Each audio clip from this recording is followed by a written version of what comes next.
Hi, my name is Denise Spooner. I'm a member of the Claremont UCC. I'm here to represent Justice for Immigrants Seeking Asylum, or JISA.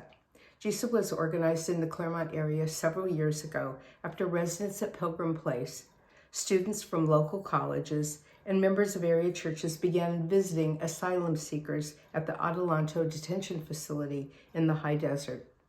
As we visited detained women and men, we realized they had few resources. If released, they needed help with transportation, temporary housing, clothing, and more, since most asylum seekers were released with little but the clothes on their backs. That's still the case for those who cross the border today. We established the JISA Fund to help meet those needs, as well as provide money for legal aid and bonds demanded by the courts. The situation at Adelanto changed as the COVID-19 crisis developed. We were no longer allowed to visit and so could not make the personal connections with those who needed support, both in the facility and once they were released, if they were released. Consequently, while we were able to keep in touch by letter and phone and provide funds for commissary purchases for things like toothpaste and soap, for those who were still inside Adelanto, we broadened our mission.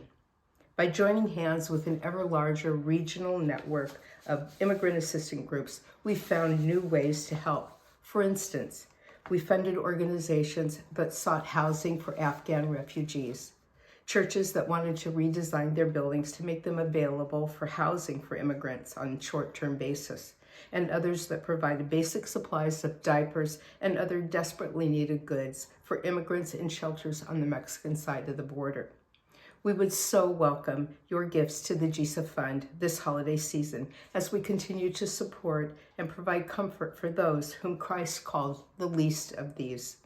While we can't solve the immigration crisis, we're trying to lessen the suffering of our immigrant brothers and sisters.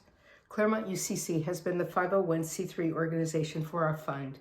We thank all who have supported our efforts and hope you'll consider giving to JISA once more. Again, thank you and blessings to you this holiday season.